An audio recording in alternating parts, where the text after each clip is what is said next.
¿Envió al grupo o...? No, no, puedes, Ah, no, todavía está en la principal. allá, deslizarlo para ver si es que no hay problema porque a veces se traba.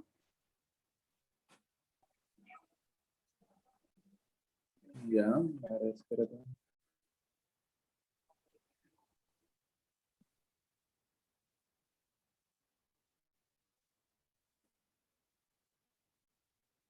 Ya estoy pasando. No se ve, o no sé si los chicos están viendo qué está pasando.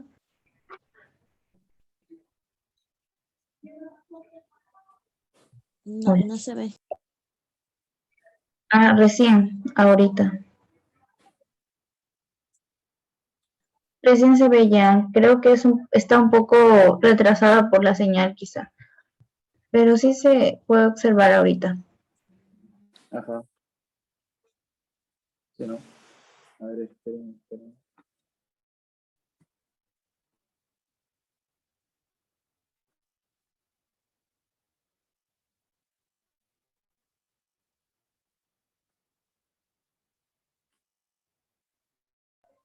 Bien. Ahora sí se puede observar. Bien, gracias por la invitación nuevamente. Sí se puede ver, creo, ¿no? Se quedó estático de nuevo, creo. Sí, creo que ya todo creo que está bien. Bien, agradecer nuevamente a la sociedad por la oportunidad y por la invitación, y a los chicos que se están dando un tiempito para que escuchen esta ponencia también. Muchas gracias a todos. Vamos a ver hoy día un tema muy importante y creo que es un problema de salud a nivel mundial, porque de repente todos en algún momento hemos tenido un episodio, ¿no?, de un ardor a nivel de la boca del estómago, como comúnmente es llamado, ¿no?, por la gente, ¿no? Un dolor a nivel de la boca del estómago que viene con náuseas, vómitos. Entonces, lo que siempre se ha pensado es en la clásica gastritis, ¿no? Pero hoy día vamos a aprender que el término gastritis está mal empleado por la comunidad, ¿sí? Eso ya lo vamos a ir entendiendo poco a poco conforme avancemos la clase, chicos, ¿sí? Entonces, la idea de este tema es un tema corto en realidad, ¿sí? Voy a tratar de ser lo más puntual, lo más preciso, darle los puntos que nos tiene que servir para la práctica médica y para los exámenes también, sin duda, ¿no? Bien, entonces vamos a iniciar con el tema de gastritis, ¿sí?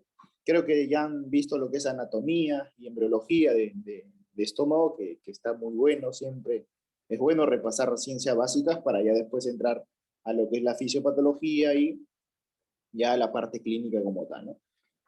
Entonces, cuando nosotros, ¿sí?, hablamos de lo que es... Sí se me escucha bien, ¿verdad? Para seguir. Sí, ya, todo bien se escucha. Uh-huh. Muy bien, gracias. Entonces, chicos, para hablar nosotros ya de lo que es el término gastritis, ¿sí?, quiero decirles que el término gastritis viene de dos palabritas, ¿no? Gas, que significa gastro, viene de estómago, ¿no? Y la palabra itis, que nosotros sabemos que es inflamación. Entonces, ¿qué es la gastritis? Es la inflamación de la mucosa del estómago. Ese es el término gastritis, inflamación de la mucosa del estómago. Entonces, yo clínicamente no voy a poder diagnosticar gastritis. ¿Por qué? Porque el diagnóstico de gastritis es anatomopatológico. Y ese es el primer datito que hay que aprender. Anatomopatológico. ¿Ya? El diagnóstico definitivo de una gastritis es por biopsia gástrica, chicos. O sea, tenemos que llegar al estómago por endoscopía, hacer una biopsia de estómago, llevarlo al patólogo, ¿no?, llevarlo al servicio de anatomopatología, y el patólogo recién nos va a informar o es una gastritis aguda o es una gastritis crónica. Eso ya va a depender de cada paciente. ¿Sí? Entonces, lo que quiero que capten bien es que el término gastritis o el tema de gastritis se sospecha clínicamente, pero se confirma con una biopsia gástrica. ¿Sí? El diagnóstico es netamente anatomopatológico. ¿Sí? Entonces, ¿qué es gastritis? Es la inflamación del estómago, ¿no? Como ya lo hemos visto, es una respuesta inflamatoria de muchas noxas, ¿no?, de muchos agentes que pueden ser externos, internos, ¿sí?, que ya lo vamos a ver en un momento. Como está acá, ¿no?, ante agentes nocivos, se va a observar mediante endoscopía, ¿no?, porque mediante endoscopía el gastroenterólogo puede ver que hay un edema de la pared de la mucosa gástrica, ¿no? Puede ser que esa mucosa esté roja, entonces como que el médico ya va sospechando, acá hay algo, no está bien esta mucosa así. Entonces se sospecha endoscópicamente, pero se confirma con una biopsia gástrica, chicos. Entonces hay términos que hay que aprenderlo desde ahorita, chicos. Hay términos que hay que aprenderlo desde ahorita. Por ejemplo, gastritis no es igual que gastropatía. Son términos totalmente diferentes. Y hay otro término que no le he puesto, pero por acá lo voy a poner, que es la gastropatía, la gastroparesia. ¿Sí? Hay otro término que es gastroparesia. Entonces son tres términos que hay que aprender. Gastritis, ¿sí? Como está acá, la gastritis. El otro término que hay que aprender es gastropatía. ¿Qué es una gastropatía? Y el otro término es la gastroparesia. ¿Sí, chicos? La gastroparesia. La gastritis, como ya hemos dicho, la gastritis es una inflamación del estómago que va con daño de mucosas. Ahí le ponen al costadito, va con daño de mucosa gástrica. O sea, hay daño, ¿no? Hay inflamación, hay edema. Hay daño de mucosas más la inflamación, ¿no? Más la inflamación. Más la inflamación. ¿Qué es la gastropatía, doctor? La gastropatía es igual. Hay daño de mucosa. En la gastropatía hay daño de mucosa, pero no hay inflamación. Eso es lo que lo diferencia. Aquí en la gastropatía no hay inflamación.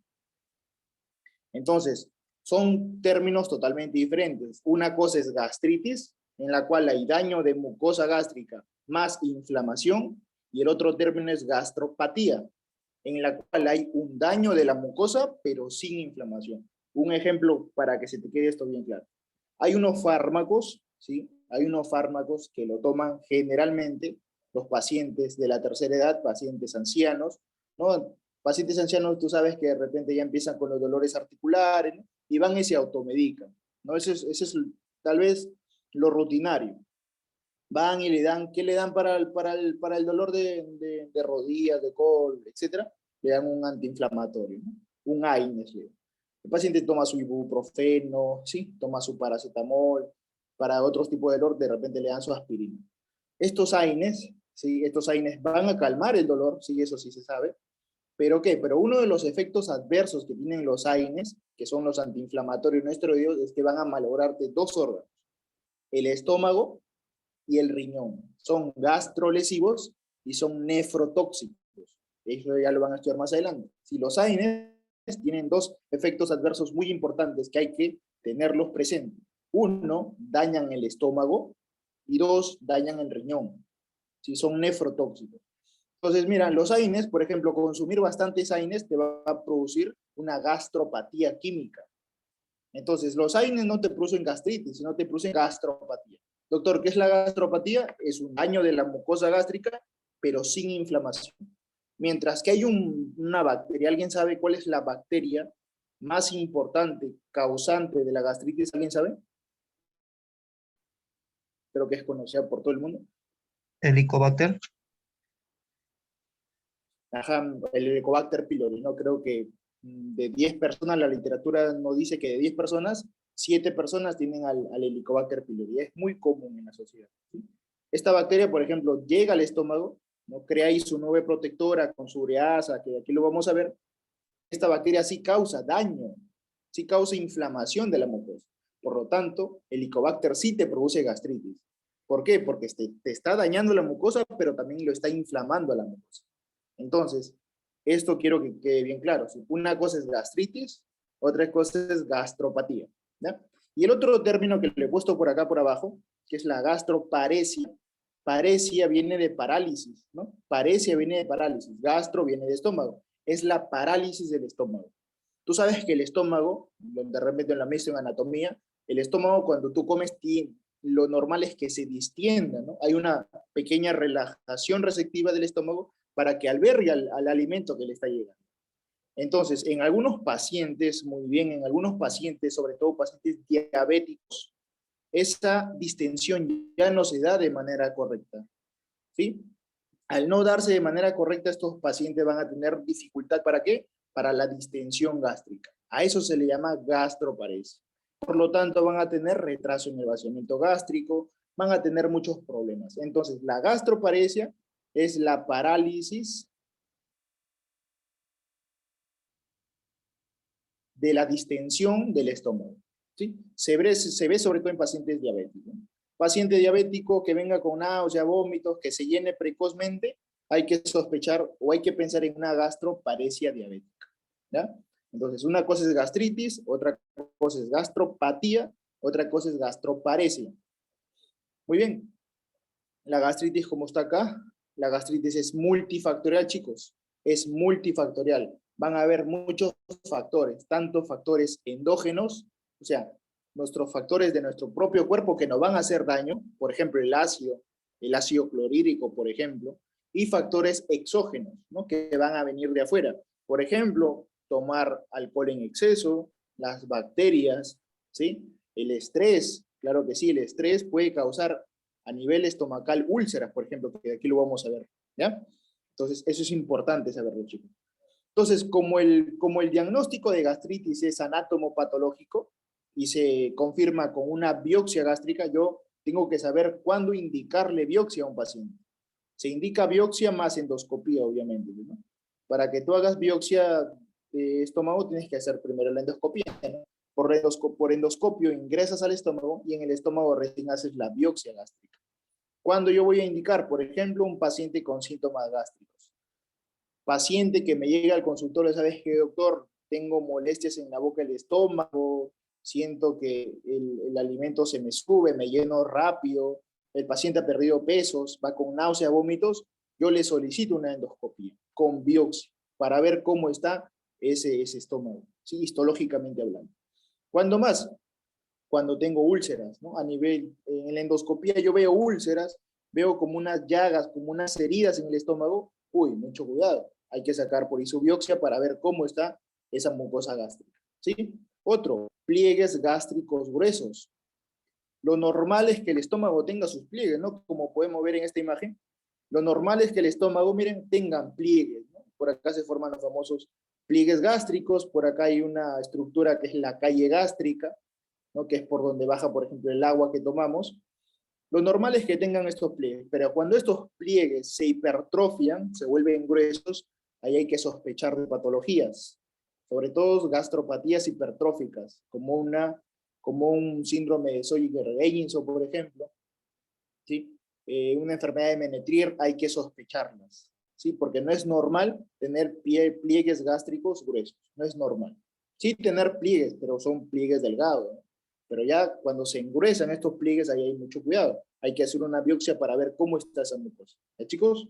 Bien, ¿cuándo más yo voy a indicar una biopsia con endoscopía? Cuando yo tenga la endoscopía, yo vea pólipos, vea como unas tetitas en el estómago, mucho cuidado, porque estos pólipos, si son sobre todo los pólipos amartomatosos, tienen riesgo de hacer cáncer de estómago.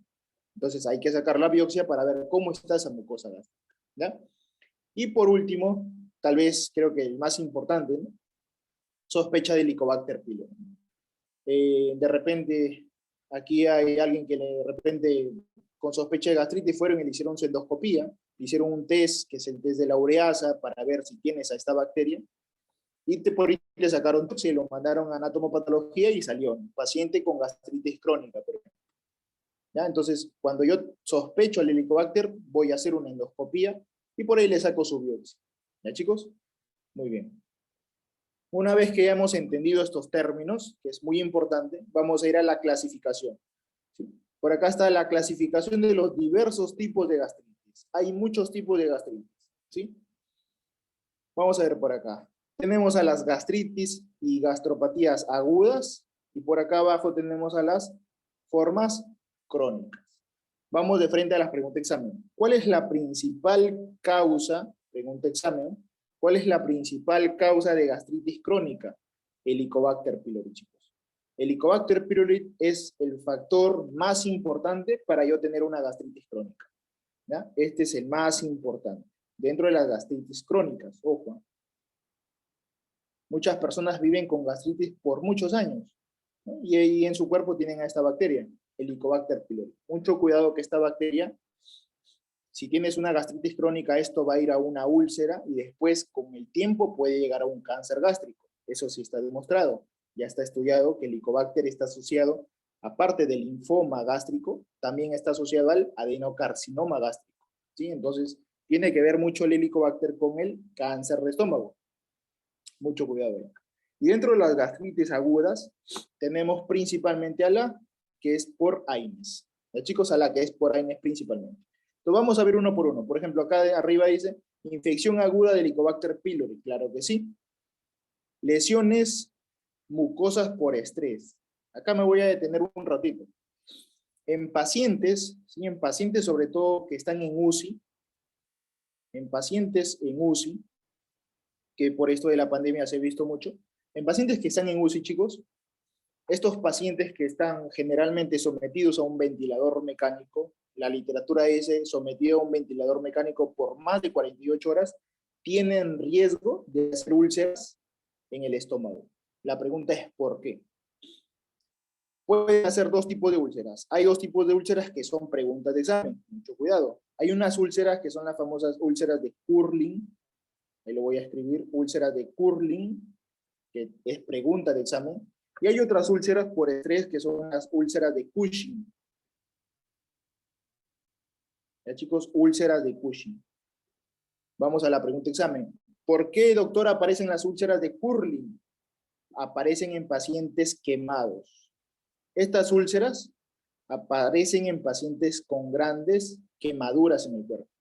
En pacientes quemados, ¿sí? En pacientes quemados aparecen estas úlceras, las famosas úlceras de Curling. Y doctor, ¿por qué en los grandes quemados hacen úlceras a nivel estomacal? ¿Por qué?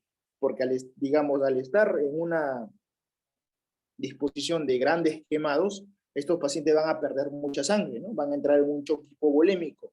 Como le va a llegar poca sangre al estómago, aparte de hacer falla renal, aparte de hacer una encefalopatía, le va a llegar poca sangre al estómago. Como le llega poca sangre al estómago, el estómago se necrosa, ¿no? Porque tú sabes que todos los órganos tienen su pequeña irrigación. Entonces, como ya no le está llegando la sangre al estómago, el estómago comienza a necrosarse y se forman las úlceras por estrés.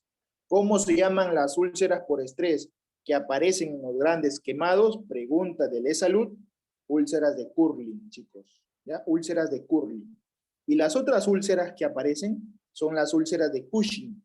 Las úlceras de Cushing aparecen en una patología neurológica llamada la hipertensión endocraniana. ¿Ya, chicos? Aparecen en una patología llamada la hipertensión endocraniana, ¿sí? Se dice una teoría por ahí que en la hipertensión endocraniana hay alteración de los nervios vagos. Y tú sabes que la inervación del estómago está dada por los nervios vagos. Hay un vago anterior, hay un vago posterior, esto ya lo han visto en anatomía, me imagino. Al haber una alteración de los nervios vagos, ya no va a llegar una buena, digamos, no va a tener una buena distensión el estómago y van a aparecer estas úlceras por estrés, llamadas úlceras de Cushing, chicos. Ya, las famosas úlceras de Cushing. Entonces, esas dos, ojos, son pregunta de examen. Acá te dice clarito, ¿no? Acá te dice, mira, te dice, ¿no? Gastropatía por AINES. Mira, ahí está clarito, ¿no? Te dice gastropatía por AINES. No te dice gastritis, ¿no? Porque los AINES no causan gastritis. Los AINES llegan al estómago, hacen su efecto en el estómago, dañan a la mucosa, pero no te generan inflamación. Entonces, como te generan daño, pero no hay inflamación, se llama gastropatía. ¿Ves? Entonces, se llama gastropatía por AINES. ¿Sí? Tomar indometacina, tomar ketorolaco, tomar ibuprofeno, naproxeno en exceso pueden causarte una gastropatía. ¿Sí? Eso hay que tenerlo bien, bien presente, chicos. ¿Ya? ¿Y cuál era el otro órgano que se comprometía cuando tú consumes excesivos AINES por largo tiempo? ¿Se acuerdan? Hay dos órganos que... Los riñones. Los riñones, ¿no? Uno es el estómago y el otro son los riñones. ¿Sí? Esos son los dos órganos que están comprometidos cuando tú consumes por largo tiempo. Muy bien. ¿Hay gastritis agudas? Como estamos en las formas agudas, claro que sí, van a haber gastritis agudas, ¿no? Por ejemplo, gastritis vírica. Dentro de ella, la más importante por citomegalovirus, ¿no? Que es un herpes tipo 5. Y el otro es por el herpes virus. Ojo, el herpes virus, sobre todo el tipo 2, puede causarme gastritis, pero es bien raro, ¿no? Estos, en pacientes inmunodeprimidos, generalmente pueden hacer una gastritis vírica, ¿ya? O sea, ¿cuándo yo voy a sospechar de virus? En un paciente inmunodeprimido, ¿no? Porque lo más frecuente es que sea bacteriana. Y a la cabeza siempre Helicobacter pylori. ¿Ya, chicos? Dentro de las bacterianas tenemos muchas formas. La gastritis flemonosa, en la cual se forma pus dentro del estómago. Eso se llama gastritis flemonosa. Cuando hay pus dentro del estómago, ¿sí, chicos? Cuando hay pus dentro del estómago. Hay una gastritis aguda necrotizante, ¿sí? Hay gastritis que son causadas, por ejemplo, por Mycobacterium, ¿sí? Por Actinomyces, incluso la sífilis en su fase secundaria, ¿no? Porque es la fase de diseminación. Tú sabes que la sífilis tiene estadios, ¿no? Estadio primario, de manera local, estadio latente, en la cual queda dormido el treponema, y en la sífilis secundaria es cuando ya comienza a diseminarse, ¿no? Entonces, ahí es donde ya viene una gastritis por sífilis secundaria. Hay fúngicas, claro que sí, por ejemplo, cándida e histoplasma son los más importantes. Dentro de las gastropatías, ahí está, mira, gastropatías. ¿Qué es gastropatía? ¿Alguien me puede definir qué es una gastropatía?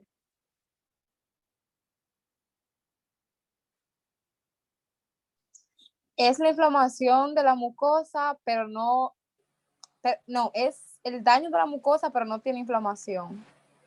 Exacto, ¿no? Una gastropatía muy bien, excelente, es cuando hay daño de mucosa, la mucosa está roja, está edematizada, pero no hay inflamación, ¿sí? Correcto, muy bien. Por ejemplo, la aspirina, ¿no? Hay muchos pacientes, sobre todo cardiópatas, ¿no? Hipertensos, que están en insuficiencia cardíaca y que toman aspirina, por ejemplo, ¿no? En estos pacientes a largo tiempo pueden hacer una gastropatía. Por aspirina, el alcohol, claro que sí, ¿no? Pacientes alcohólicos tienen gastropatías, ¿sí? La cocaína por ahí, ¿no? Los cáusticos, la radiación, el reflujo, la isquemia. Todos estos de acá me causan daño de la mucosa, pero no me causan inflamación. Y dentro de las formas crónicas tenemos a la más importante, que es por la bacteria Helicobacter pylori, y hay otro tipo, ¿no? Como la gastritis, por ejemplo, la gastritis atrófica corporal difusa, y la multifocal, que ya lo vamos a ver en un momento, ¿sí? ¿Cuál es la diferencia entre una gastritis aguda, que está acá, y la gastritis crónica? Esto sí es pregunta de examen, ¿no? ¿Cómo el patólogo diferencia a una gastritis aguda y una gastritis crónica? Por el predominio celular. Si el patólogo en la lámina ve predominio de polimorfonucleares, o sea, de neutrófilos, que son los primeros que salen a atacar cuando un agente entra a tu cuerpo, ¿no? Eso ya lo sabes tú. Cuando un agente entra a tu cuerpo, el primero que sale a defenderte son los neutrófilos. Es una barrera muy importante. Y estos neutrófilos, al defenderte, ¿qué es lo que elevan? El IgM, por ejemplo. Por eso es que el IgM se ve en las fases agudas, mientras que el IgG, que es cuando salen los linfocitos, predomina en las fases crónicas. ¿Ves? Es por esto, ¿no? Entonces, ¿cómo diferencio una gastritis aguda de la crónica? Por el predominio. Si es de polimorfonucleares, o también llamado neutrófilos, el patólogo dice, esta es una gastritis aguda. Si en el predominio yo no veo polimorfonucleares, si no veo linfocitos o células plasmáticas, yo digo, esta es una gastritis crónica. Ahí viene y ahora yo les hago una pregunta. ¿Qué pasa si en la lámina patológica yo veo predominio linfocitario con algunos polimorfonucleares? ¿Alguien me puede decir cómo se llamaría ese tipo de gastritis en la cual yo veo bastantes linfocitos, pero por ahí algunos neutrófilos? ¿Qué ocurre? Es una gastritis crónica, pero falta un nombrecito más.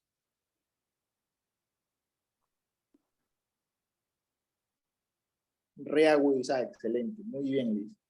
Cuando el patólogo ve predominio linfocitario en el estómago, esta es una gastritis crónica, muy bien, pero por ahí encuentra algunos polimorfonucleares, el patólogo piensa, uy, este paciente se reagudizó, se activó otra vez. Estaba en una fase crónica latente, pero se activó otra vez esta bacteria. Por eso es que la gastritis se llama gastritis crónica activada o reactivada.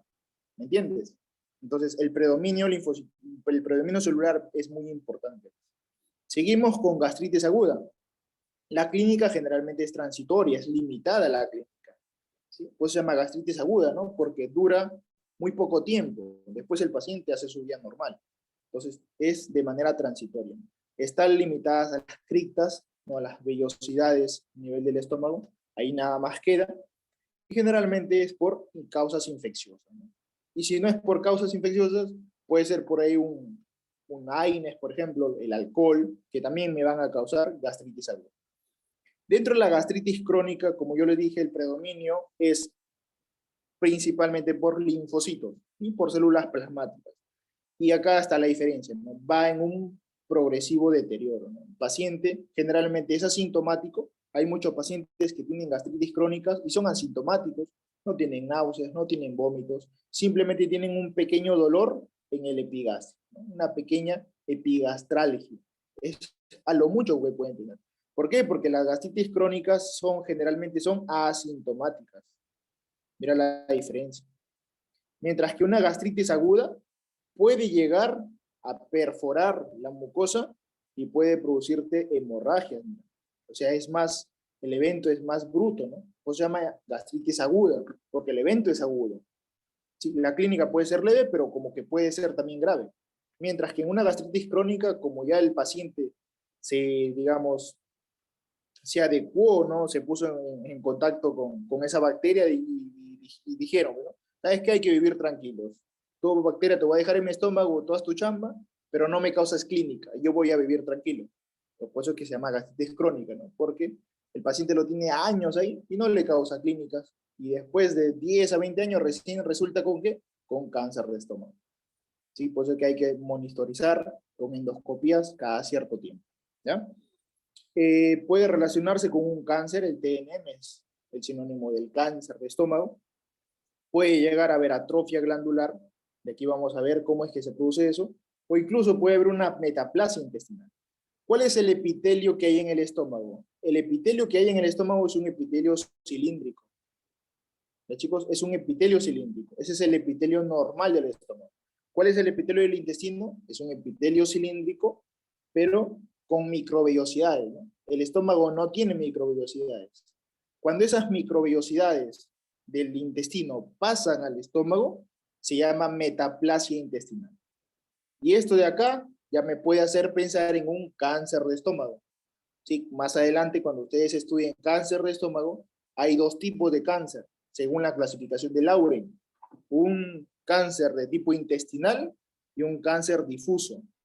Ya eso ya lo van a estudiar ustedes más adelante, ¿no? Porque la metaplasia intestinal, esto de acá, ya me indica que el paciente ya tiene un cáncer de estómago, ¿no? Y fue por tener una gastritis crónica. Entonces, la gastritis crónica puede llegar al cáncer verdadero. ¿Ya, chicos? Muy bien, acá les he puesto un poco de la fisiopatología, ¿no? Para entender más adelante la clínica y los tipos de gastritis, esto es muy importante.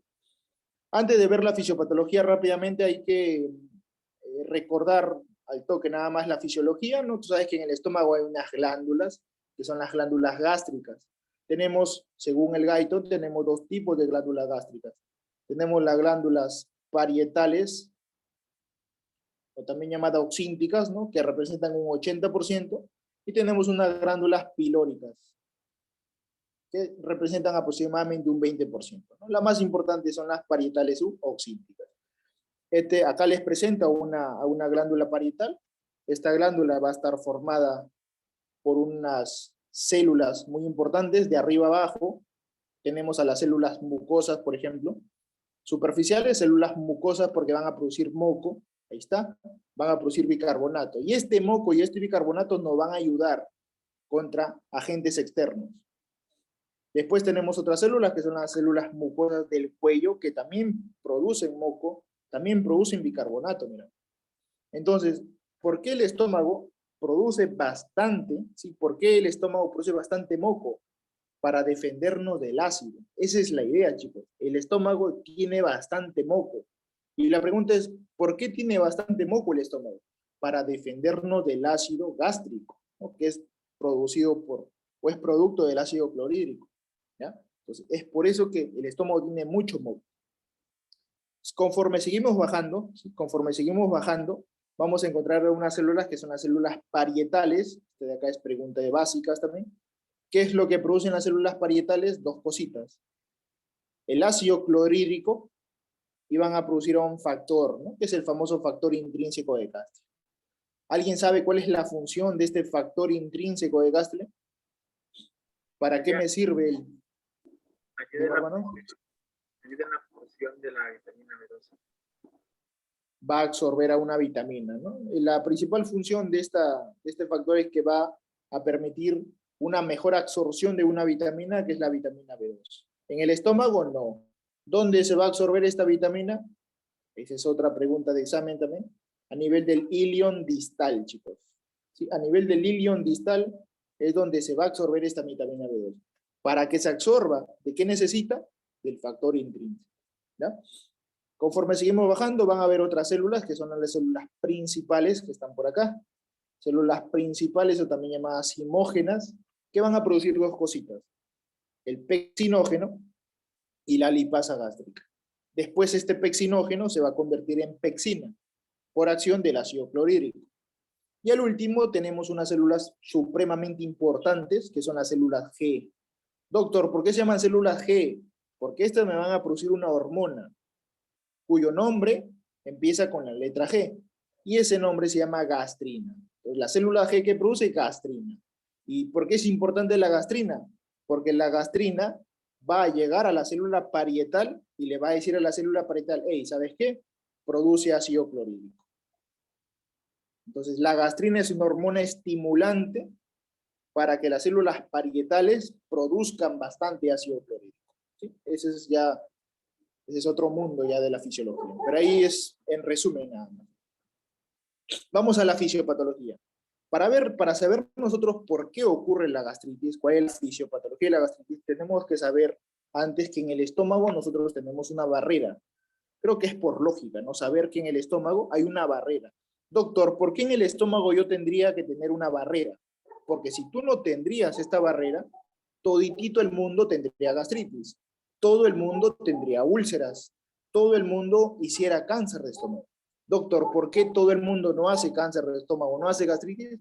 Porque todos nacemos y todos tenemos una barrera mucosa gástrica.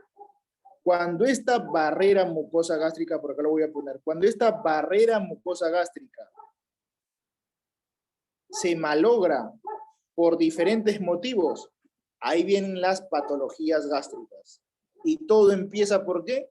Por una gastritis. Todo empieza por una simple gastritis, que primero es aguda, el paciente no se trata, después esta gastritis aguda se hace crónica, primero es notrófica, después se comienza a atrofiar la mucosa, comienza a pasar a linfoma, metaplasia, displasia y llega al cáncer de estómago. En otras palabras, chicos, todo en el estómago, esto quiero que lo capten bien, en el estómago todo empieza por una simple gastritis. Eso grábense. Cualquier lesión en el estómago, todo inicia por una simple gastritis. Doctor, ¿y por qué ocurre la gastritis? Porque está fallando la barrera mucosa gástrica. Cuando de repente estudiaron ustedes fisiología, aprendieron que la barrera mucosa gástrica tiene tres fases. Una fase que está a nivel de moco, una fase preepitelial, una fase que está a nivel del epitelio, que es la barrera epitelial, y una barrera que está por debajo, ¿no? Que es la barrera subepitelial o posepitelial, que generalmente corresponden a los vasos sanguíneos.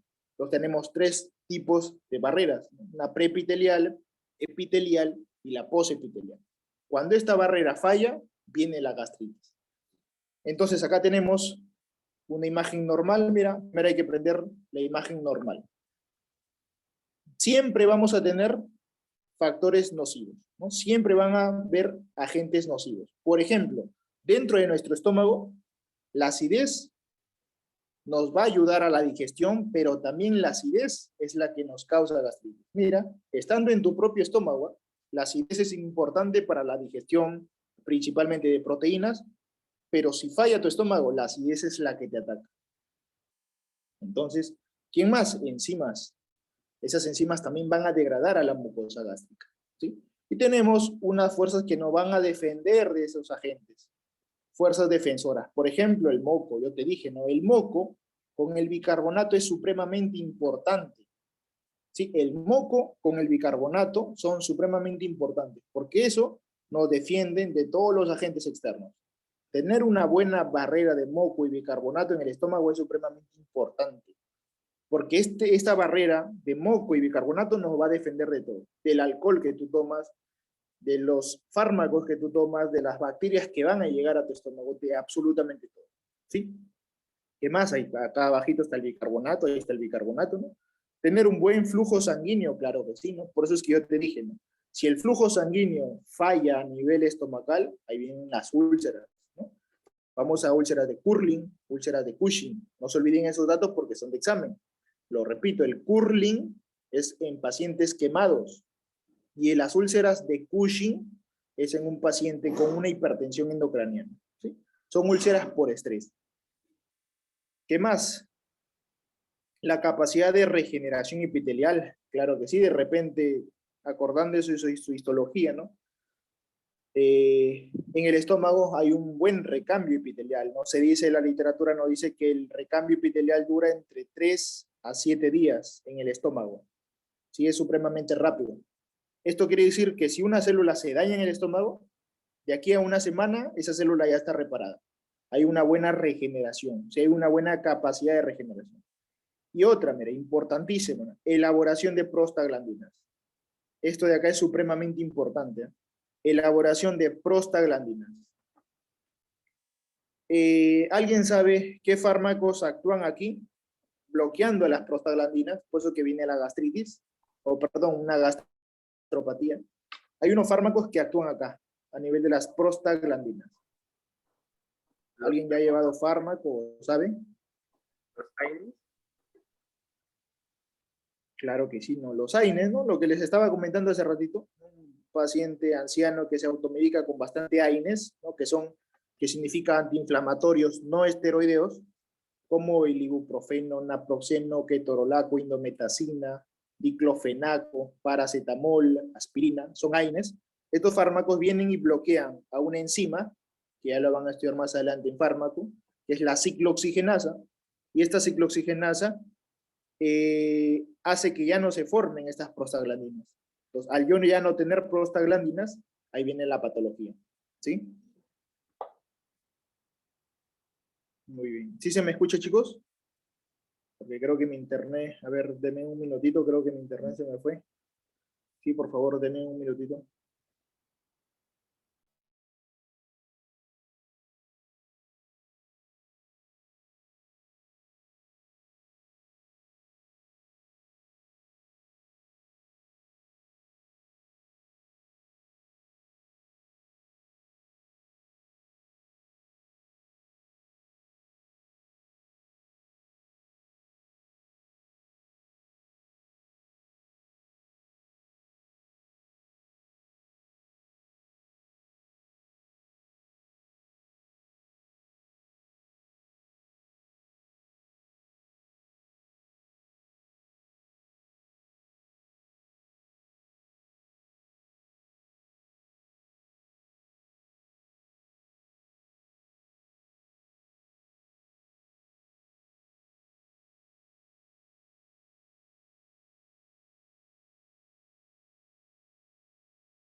Ya chicos, bien, vamos a comenzar a continuar, ¿sí? Mil disculpas por el inconveniente. Entonces, como les decía, para que un paciente, ¿sí? Una persona me haga gastritis es porque va a haber un desbalance entre los factores agresivos y los factores defensivos. Obviamente, ¿quién va a predominar? Los factores agresivos. ¿Quién baja? Los factores defensivos. ¿Quién baja? El moco. ¿Quién baja el bicarbonato? ¿Quién baja el flujo sanguíneo? ¿Quién baja? Las prostaglandinas. Al bajar eso y subir los agresores, como el alcohol, como el helicobacter, como paciente que consuma AINES, como todos estos factores que ahorita lo vamos a ver, como el tabaco, la radiación, las drogas, los irritantes, el café, eso me va a predisponer a que el paciente me haga gastritis.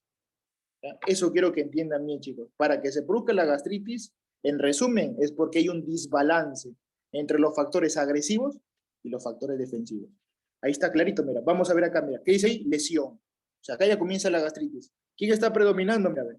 ¿Quién está creciendo? Los factores agresivos. Mira, ve. ¿Quién está disminuyendo? Los factores defensivos. Ahí está clarito, ¿no? Lesión, infección por helicobacter, paciente que consuma AINES, aspirinas, tabaco, alcohol, tener mucho ácido en el estómago, el reflujo, predispone a que el paciente me haga gastritis, ¿no? Y estos de acá van disminuyendo. Un paciente que me haga una isquemia, un shock, un retraso en el vaciamiento, también va a predisponer a que el paciente haga gastritis.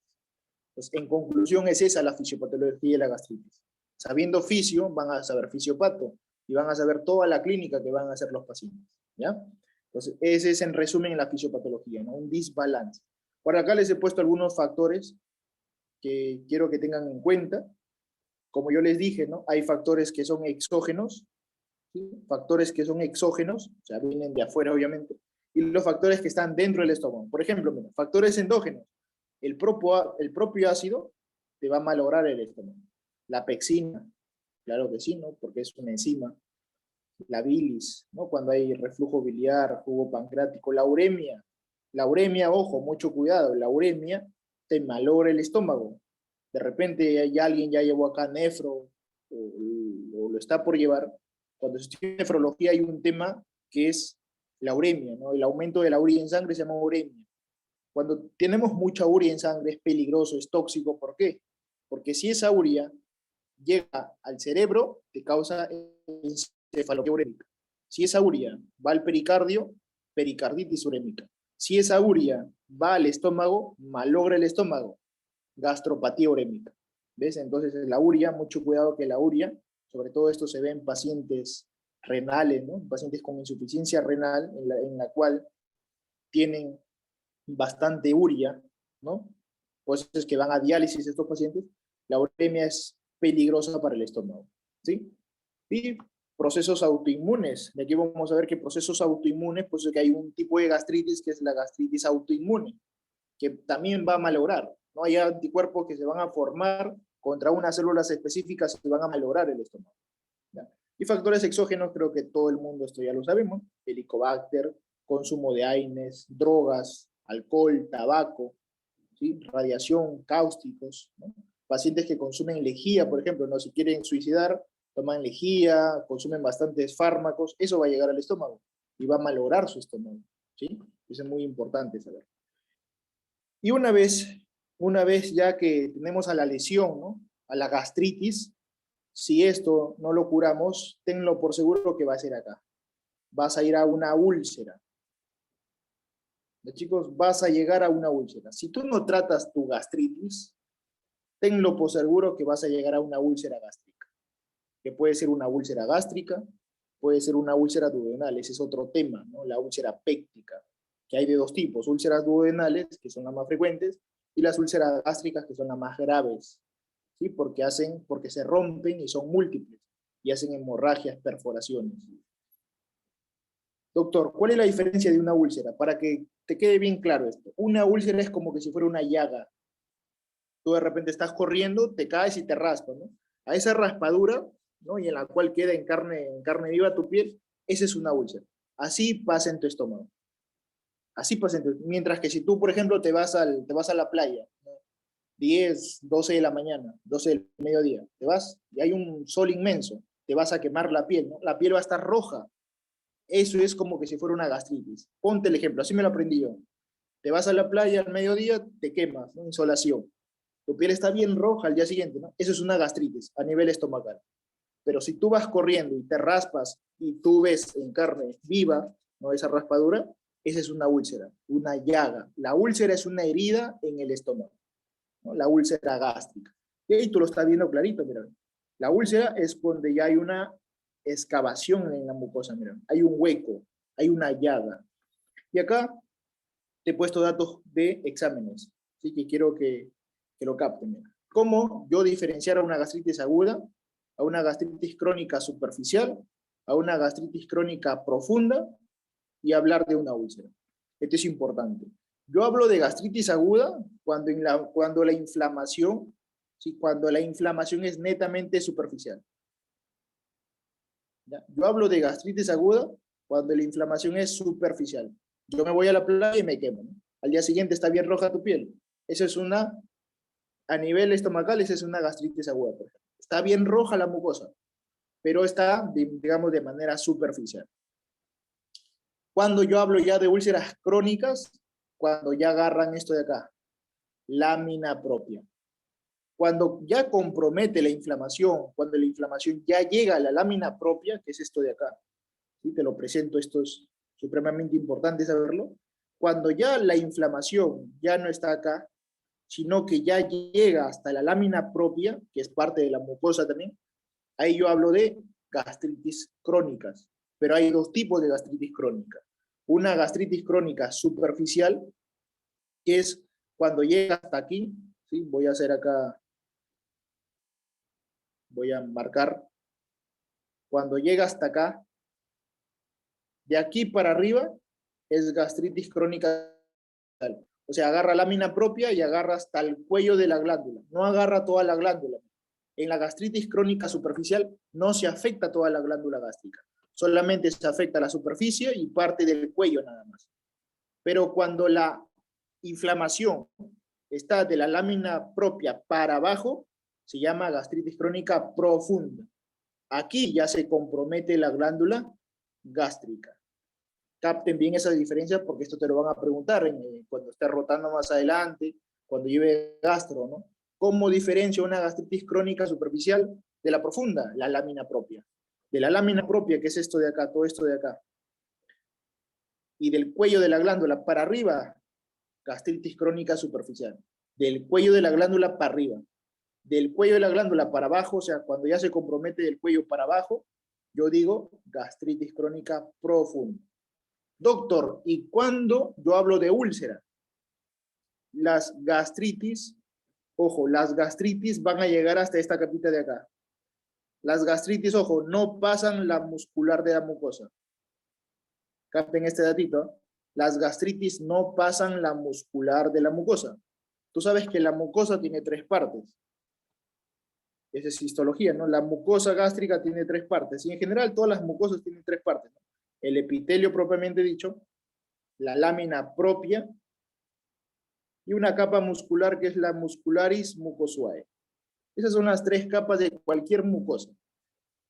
Cuando la lesión no pasa la muscularis, hablo yo de gastritis. Como está en la imagen, ¿no? Mira, la lesión está acá, la gastritis está acá, la muscularis está intacta. Cuando esta capa muscularis mucosae se rompe y la lesión sobrepasa, a eso se le llama úlcera. Entonces, si el doctor te dice, ¿no? ¿Cuál es la diferencia entre la gastritis y la úlcera? En que la úlcera sobrepasa la muscularis mucosae. ¿Y llega hasta dónde, doctor? Llega hasta la submucosa. Por eso es que las úlceras gástricas sangran. Grábate bien ese datito. Un paciente con úlceras gástricas sangra. Por eso es que estos pacientes pueden hacer hemorragias digestivas. ¿Sí? Un paciente con una úlcera gástrica aguanta, que al hospital va a llegar, si se descompensa, va a llegar al hospital con melena, con hematemesis, va a llegar sangrando ese paciente. ¿Por qué, doctor? Porque las úlceras sangran. ¿Y por qué sangra la úlcera, doctor? Porque pasó la muscularis mucosae, llegó hasta la submucosa, y en la submucosa, doctor, vasos sanguíneos. Entonces, como compromete vasos sanguíneos, esa llaga se rompe y sangra. Y el paciente comienza a sangrar internamente y hace melenas, hematemesis. que de repente saben qué significan esos términos, o de repente ya más adelante lo van a ver. Melena, cuando el paciente hace heces negras, ¿no? Embrea, o con un lorfetio, ¿no? Hematemesis es cuando vomita sangre, ¿sí? Mientras que una gastritis no, ¿no? Un paciente puede vivir 20 años con una gastritis crónica y nunca va a sangrar. ¿Por qué, doctor? Porque la gastritis no sobrepasa la muscularidad de la mucosa. Es simple esto. Entonces, esos términos, chicos, por favor, quiero que quede bien claro, ¿sí? Cuando pasa, como está acá, ¿no? Cuando pasa, por eso que la úlcera te lo he puesto abajo, mira. Cuando pasa la muscularis mucosae, que es esta de acá, cuando pasa la lesión, yo hablo recién de úlcera. Cuando no sobrepasa esa lesión, esa muscularis mucosae, yo hablo de gastritis. Si es gastritis crónica superficial, del cuello para arriba, de la glándula, ¿no? Y si es una gastritis crónica profunda, del cuello de la glándula para abajo, listo, se acabó. Y la gastritis aguda es netamente superficial, ¿no? Es arriba nada. Entonces, espero esto se haya entendido, ¿no? La fisiopatología, el desequilibrio que hay de estas dos barreras, tanto de la barrera normal como del agente externo, ¿no? Saber diferenciar una úlcera de una gastritis, diferenciar una gastritis crónica superficial de una profunda. Si esos datos, por favor, grábenselo, chicos, ¿ya? Bien. Hay una clasificación que se utiliza para esto de gastritis, ¿no? Porque habían antes muchos consensos y no se llegaba a una terminología adecuada. Entonces, según la clasificación de Sunday, ¿no? Que es la que se utiliza, es que ya se dividen a los tipos de gastritis. A ver, creo que hay una pregunta por acá. Ambas gastritis, claro, ajá. Ambas gastritis crónicas afectan a la lámina propia. Y una gastritis aguda no afecta a la lámina propia. ¿Sí? Muy bien. Acá les he dejado un cuadrito para que ustedes sepan más o menos desde cuándo se clasifica una gastritis. Mira, desde el año 1943. Lo que nos importa es el sistema Sunday, ¿no? Que es a partir del 91. Pero hay un sistema más actualizado, pero que no lo preguntan, ¿no? Que es el de Houston, que es el del 94. Pero el más, digamos, el más estudiado, ¿no? El que lo preguntan en los exámenes, siempre es el sistema Sunday, ¿no? Que ve etiología, morfología y topografía, ¿no? Que es igual casi al de Houston, ¿ya? Vamos a ver el sistema Sunday. Rápidamente vamos a ver por acá los tipos de gastritis, como te dije, aguda y crónica. Tú te preguntarás, ¿no? Doctor, ¿cuál es el tiempo para yo decir o es agudo o es crónico? En realidad, no hay un tiempo definido. O sea, yo no lo puedo decir, ¿sabes qué? Miren, la gastritis aguda es de aquí a... que dura 2 semanas, y pasando las 2 semanas se vuelve crónica. No, eso no es así. No hay un consenso, como le digo, no hay en ninguna literatura encontrado en la cual te diga que la gastritis aguda dura 1 mes y después del mes ya se vuelve crónica, ¿no? Esto netamente es clínico, ¿no? Si el paciente por primera vez te lo manifiesta, ¿sabes qué? Tengo náuseas, vómitos, dolor en la boca, puede ser un proceso agudo. Pero si ya al paciente le preguntan, ¿no? Antes has tenido este tipo de dolores, has tenido náuseas, sí. Esto es crónico. La diferencia es clínica. ¿Sí, chicos? La diferencia es netamente clínica, ¿no? Hay otro tipo de gastritis que es la gastritis no atrófica.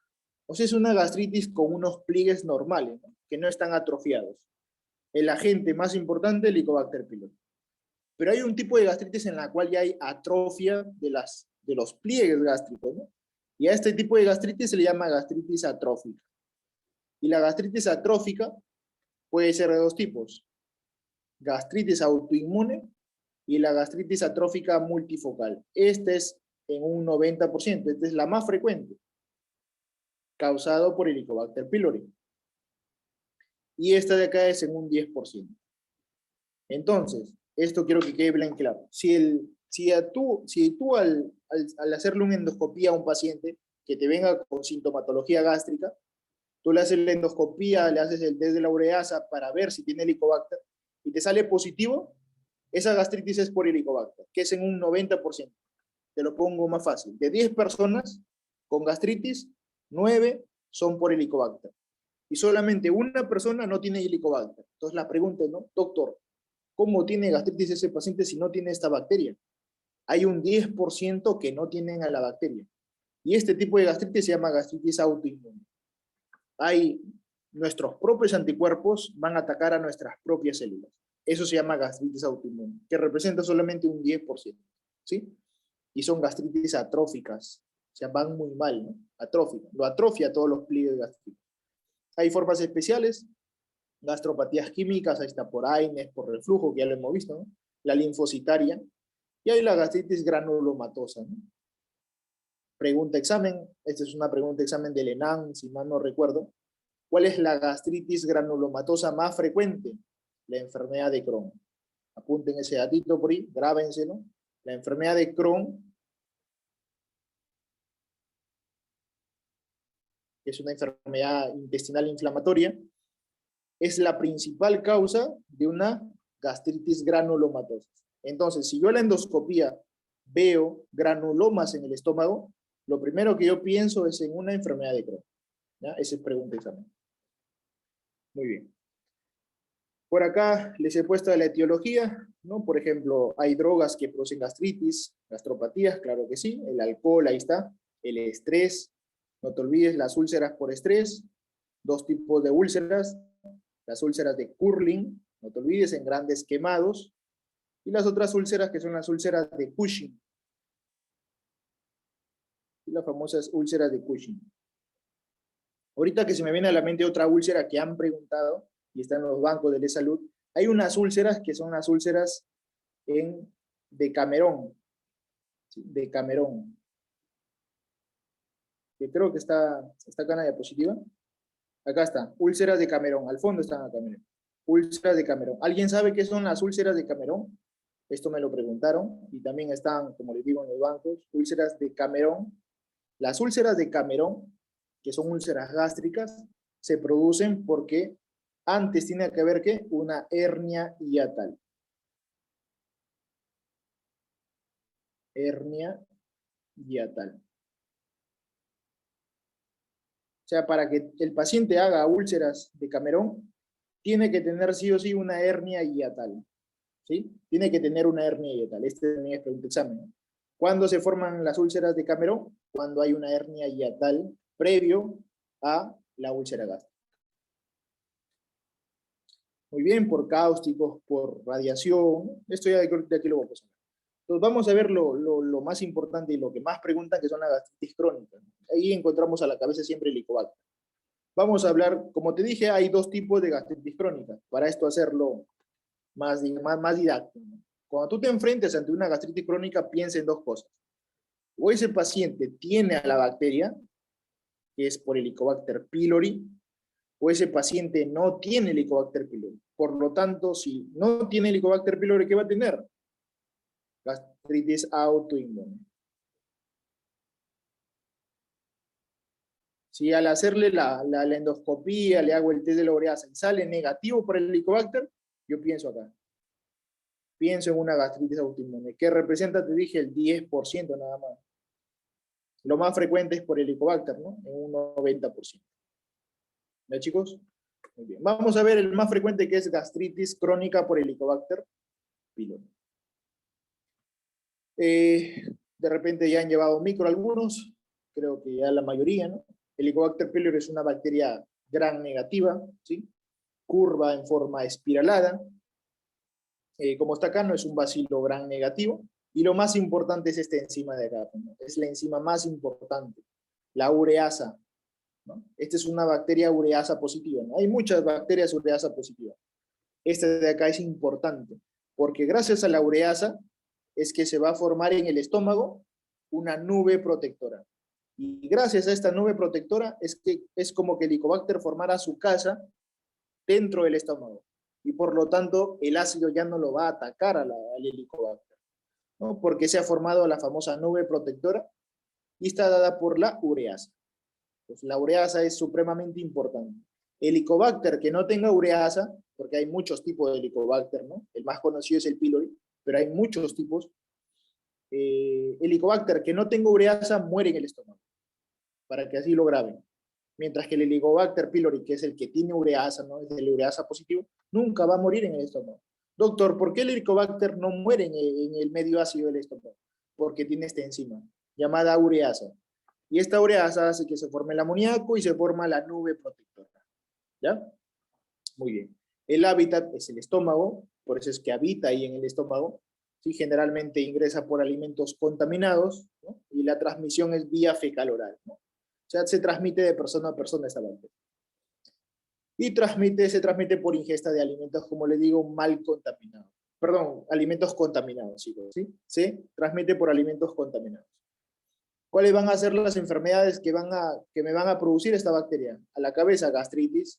Si no te curas de una gastritis, úlcera péptica, sobre todo úlceras duodenales, que es lo más frecuente. Y si no te tratas tu úlcera, esto va a una displasia, metaplasia, y va a llegar finalmente a un cáncer gástrico. Entonces hay que cuidarnos de esta bacteria, mucho cuidado, porque el cáncer gástrico en nuestro país, en Perú, está de moda, ojo, ¿eh? ¿Sí? Hay varios casos. Antes no se veía mucho, hoy en día se ve bastantes casos de cáncer gástricos, ¿ya? Ahí les he puesto un poco de los factores de virulencia. Lo primero es que coloniza, gracias a su morfología helicoidal, porque esta bacteria, como pueden ver acá, tiene flagelos, tiene de 4 a 6 flagelos polares. Después se adhiere al epitelio, ¿no? Y resiste al medio ácido. ¿Por qué? Por una enzima llamada ureasa. Una vez que coloniza el estómago, viene el otro proceso de la persistencia. Tiene que persistir en el estómago, ¿sí? De esta manera evade al sistema inmune, ¿no? ¿Cómo es que persiste? Con esto de acá, con el superóxido dismutasa, ¿no? Que va a ayudar a controlar los radicales libres dentro del metabolismo del oxígeno, ¿no? Van a haber factores que van a inhibir a la secreción ácida, por ejemplo, y el mimetismo molecular, ¿no? O sea, esta bacteria, como que el cuerpo no le hace daño por el mimetismo que tiene, ¿no? Como que la deja tranquila porque piensa el cuerpo que es parte de nuestra flora. No es parte, es parte de nuestra flora, pero piensa el cuerpo que es parte de nuestras defensas, la deja ahí, por este mimetismo que tiene esta bacteria, ¿sí? Y después, ya que persiste en el tiempo, ¿sí? Porque generalmente, ojo, generalmente esta bacteria lo adquirimos en la niñez, ojo, ¿eh? Esta bacteria se adquiere aproximadamente entre los 10 y los 15 años, está documentado, ¿sí? Y recién un paciente, por ejemplo, puede hacer gastritis a los 20 años, por ejemplo. ¿Sí? Eso va a depender ya de su buen sistema inmune que tenga y de su buena alimentación, ¿sí? Y después al final ya viene el daño de la mucosa gástrica. Y va a dañarnos la mucosa con dos sustancias muy importantes, que es la BAG tipo A, que es la sustancia vacuolizante, y hay una toxina, que es la CAG tipo A, ¿no? Este es el principal factor de virulencia. Ese también es una pregunta de examen de micro, ¿no? Principal factor de virulencia de Helicobacter, esta toxina que es la CAG tipo A, ¿no? Es separado, ¿eh? CAG tipo A. ¿Ya, chicos? Ese es el principal factor de virulencia que nos va a dañar a la mucosa, ¿no? Como está acá también. Lo primero es colonización, después persistencia en el medio ácido, y después ya viene al final la destrucción. ¿Cómo destruyes? Con tu BAG tipo A y con tu CAG tipo A. ¿No? Con tu CAG tipo A. Acá les he puesto una imagen para que ustedes más o menos vean. Miren, todo se adquiere en la niñez. Doctor, ¿y por qué esta bacteria lo adquirimos en la niñez? Porque en la niñez nosotros tenemos alta producción de ácido gástrico. Un niño produce mucho ácido gástrico, más que un adulto. Ojo, ¿eh? El niño produce bastante ácido gástrico. Por eso es que a Helicobacter le gusta ingresar en la niñez, ¿sí? Generalmente cuando hay hacinamiento en zonas de pobreza, en la cual no hay un buen lavado de manos, contaminación de alimentos, ahí se mete esta bacteria, ¿ya? Mira, mucosa gástrica normal. En la niñez todos tenemos una mucosa gástrica normal. Se mete esta bacteria, me causa gastritis aguda. No lo trato, conforme va avanzando la edad no lo trato, se va a hacer una gastritis crónica. La gastritis crónica pueden ser de dos tipos, ¿no? Una que no atrofie y la otra que atrofie. Gastritis crónica no trófica, no atrófica, que generalmente está en el antro del estómago, y esto después va a una úlcera. Y la otra gastritis, que es la gastritis atrófica. Esta gastritis atrófica principalmente está en el cuerpo y en el fondo, y de aquí lo vamos a ver eso. Esto te conlleva una úlcera gástrica, Si no te tratas, puede ir una metaplasia, puede ir una displasia y por último llegar al famoso cáncer gástrico. Todo empieza por una gastritis aguda. Y si no te tratas, vas a terminar aquí. ¿Sí? O puedes terminar aquí, en un linfoma tipo mal. También puedes terminar aquí. ¿Ya? Entonces hay que tener en cuenta eso siempre. ¿Sí? Cada vez que un paciente tenga esta bacteria hay que erradicarla. ¿Sí? Hay que tratar de erradicarla. Y acá está la ureasa, como les digo, ¿no? Lo que va a hacer la ureasa, que es la principal enzima, es convertir a la urea, ¿convertirlo en qué? En amoníaco. Y hay un test, por eso que en endoscopía hay un test que lo realiza el gastroenterólogo, que es el test de la ureasa, ¿no? O la prueba rápida de la ureasa. Nos ponen, digamos, como que una sustancia en la endoscopía, color amarillento. Si cambia después de la endoscopía, cambia de color, quiere decir que ha reaccionado, ¿no? Ha reaccionado contra esta ureasa. Por lo tanto, tienes a la bacteria. En conclusión, si cambia de color, tienes a la bacteria. Si no cambia de color, no tienes a la bacteria. ¿Sí? ¿Cómo se diagnostica esta bacteria? Como te dije, mediante endoscopía, ¿no? Por un test invasivo, haces esta prueba, que es la prueba rápida de la ureasa o el test de la ureasa, que es el que tiene mayor sensibilidad y es el que tiene mayor especificidad. Y generalmente es por endoscopía, ¿no? Requiere de una biopsia gástrica. ¿Ya? Es muy importante eso. Por histología, tú sabes que este es el gol estándar, ¿no? El gol estándar es por histología, o sea, tienes que llevarlo a patología, ¿no? Es el gol estándar. ¿Sí? Pero lo que se hace mayormente, ¿no? A todos los pacientes no le vas a hacer biopsia, ¿no? Lo que se hace es la prueba rápida de la ureasa, ¿no? Para ver si tienes o no la bacteria. ¿Puedes hacer cultivo? Claro que sí, pero no se recomienda, ¿sí? No se recomienda. El PCR, esto de acá, puede hacerse, pero no se recomienda. Solo se recomienda el PCR para digamos, pruebas epidemiológicas, ¿sí? Solamente para eso se utiliza el PCR, pruebas serológicas, sobre todo IgG, pero cuesta carísimo, no se recomienda. El ideal, chicos, el ideal, una prueba rápida de ureasa, es el ideal. Y se hace vía endoscópica, ¿ya? Se hace netamente vía endoscópica. Al paciente se le hace su endoscopía y ahí se le pone esta prueba de la ureasa. Si cambia de color, positivo para el Helicobacter pylori. Si no cambia de color, el paciente no tiene Helicobacter pylori, ¿ya?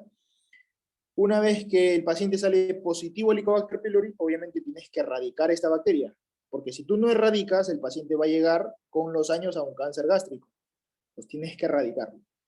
Hay un tratamiento de primera línea, que es el tratamiento que todo el mundo utiliza actualmente, todos los médicos arrancan con la primera línea, de repente alguien ha tomado esta terapia, y siempre será terapia combinada.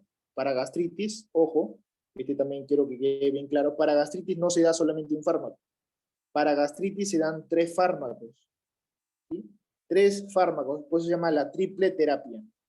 Y acá hay una mnemotecnia, que es muy conocida, que es la OCA. La mnemotecnia para el tratamiento del Helicobacter pylori para gastritis es OCA. La O de omeprazol, que es un IBP, ¿no? ¿Alguien sabe qué es IBP? Acá está IBP. Inhibidores de bomba de protones. Excelente, muy bien, ¿no? Das inhibidores de bomba de protones. Antes daban antihistamínicos como la ranitidina, pero que hoy en día la eficacia es muy poca, ¿sí? El excelente, por así decirlo, es el inhibidor de la bomba de protones, ¿no? Que es el omeprazol, pantoprazol, lansoprazol, y todos los que terminan en prazol, ¿sí? Das IBPs. La C de claritromicina, que es un macrólido, y la A de amoxicilina. Amoxicilina, que es un antibiótico. El antibiótico para la bacteria, el macrólido, porque va a actuar como va a actuar ayudando a la motilidad, ¿no? Actúa como un prokinético, y el IBP para frenar la acidez gástrica. Entonces, con esta terapia tú arrancan todos los pacientes con gastritis. OCA, no se olviden. Omeprazol, claritro y amoxi, ¿no? Ahí están las dosis. Ahora, si el paciente no se cura con esta terapia triple, hay alternativas para la terapia triple. Y hay una terapia cuádruple, ¿no? Como está acá, ¿no? Terapia cuádruple. Das IBPs, o sea, das omeprazol, das amoxi, das claritro y agregas metronidazol. Esta es la famosa terapia cuádruple. solamente le agregas metronidazol. Hay otros en la cual le agregan el bismuto, pero ahí cambia, ¿no? Das IBPs, das tetraciclina, das metro y das subcitrato de bismuto. Pero no se utiliza mucho. Si el que se utiliza más es el OCA, o si el paciente no va muy bien con OCA, tú arrancas terapia cuádruple. Simplemente le añades metronidazol. Cuando el paciente no responde a la primera línea, así le hayas puesto la terapia alternativa, tú vas a la terapia de segunda línea, que es IBPs, amoxi, pero ya no das claritromicina, ¿no? Porque acá la nemotecnia para la primera, como era OCA, ¿no? Para la segunda línea, arrancas con omeprazol, arrancas con amoxi, pero ya no das claritro. En vez de claritro, ¿qué das? Levofloxacina. ¿Ya? Das levofloxacina. Y esta ha sido pregunta de examen. ¿Cuál es el tratamiento de rescate? Y muchos cayeron acá, ¿no? El tratamiento inicial de elección siempre es la primera línea, ¿no? OCA. Pero el tratamiento de rescate, cuando no te ha funcionado ningún tratamiento, das este de acá. El último, ¿no? Que es el tratamiento de rescate. Das IBPs, das amoxi y das este fármaco de acá. La rifabutina. ¿Ya? Entonces, el tratamiento de rescate son con estos tres. Omeprazol, amoxicilina y la rifabutina. ¿Ya? Este nombre de acá, aprendanlo, rifabutina, porque les pueden preguntar. ¿Cuál es la terapia, el tratamiento de rescate para gastritis por helicobacter? Omeprazol, amoxi y la rifabutina. ¿Ya? La rifabutina. Y se acabó el helicobacter, pasamos al otro tipo que es la gastritis autoinmune. De acá han venido varias preguntas de examen. La gastritis autoinmune, como cualquier patología autoinmune, generalmente la causa no se sabe. Es de etiología desconocida. Y generalmente es a partir de los 50 años para arriba, ¿no? Una gastritis autoinmune yo lo voy a pensar en un paciente de 50, 60 años para arriba. ¿Cuál es la fisiopatología de esta gastritis autoinmune? ¿Por qué se produce esta gastritis autoinmune? Porque hay pérdida de las células parietales. Doctor, ¿y por qué hay pérdida de las células parietales? Porque se van a formar anticuerpos contra estas células parietales. Entonces, los anticuerpos van a ir atacando estas células parietales. Va a llegar un momento en el cual ya no van a haber células parietales. Va a haber atrofia de las células parietales. Tú sabes que las células parietales producen dos sustancias importantes. El ácido clorhídrico. ¿Y qué más produce? El factor intrínseco de Castro, que está acá. Como yo ya no tengo células parietales porque estoy perdiendo células parietales por este proceso autoinmune, como ya no voy a tener ácido clorhídrico, el paciente va a entrar en aclorhidria. El paciente tiene aclorhidria.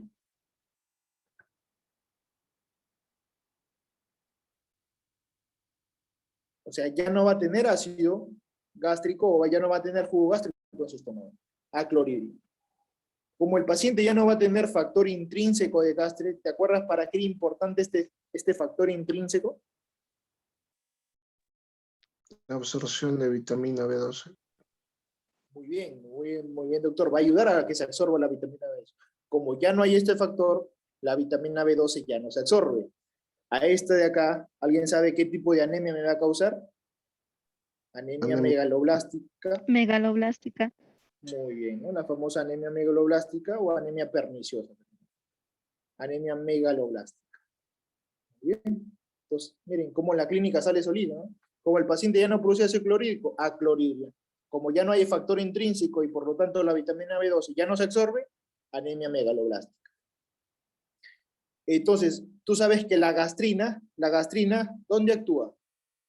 En las células parietales, ¿no? La gastrina yo te dije que actúa acá en las células parietales. ¿Para qué? Para que ésta produzca ácido clorhídrico. Como yo ya no tengo células parietales, la gastrina va a estar como loco buscando, ¿no? ¿Dónde están las células parietales? Va a estar buscando y va a comenzar a aumentar la gastrina. ¿Por qué? Porque no va a haber ese receptor que capta la gastrina. Entonces la gastrina va a estar aumentando, pero no van a haber células parietales que capten a esa gastrina. Como la gastrina aumenta mucho, hay un aumento de gastrina. Entonces, la gastritis autoinmune va con aumento de gastrina. Esto lo diferencia de una gastritis por helicobacter, por ejemplo. En la gastritis por helicobacter no tengo anemia megaloblástica.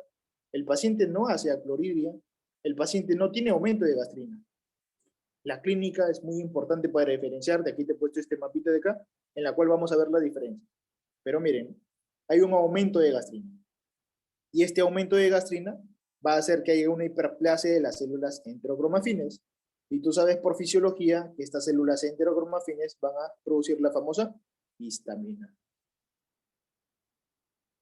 O sea, va a haber histamina por montón en tu cuerpo, ¿no? Porque va a haber una hiperplasia de estas células. Muy bien. Y el otro es que disminuye el cociente del pexinógeno 1 sobre el pexinógeno tipo 2. Pero en eso se basa principalmente la fisiopatología de este tipo de gastritis.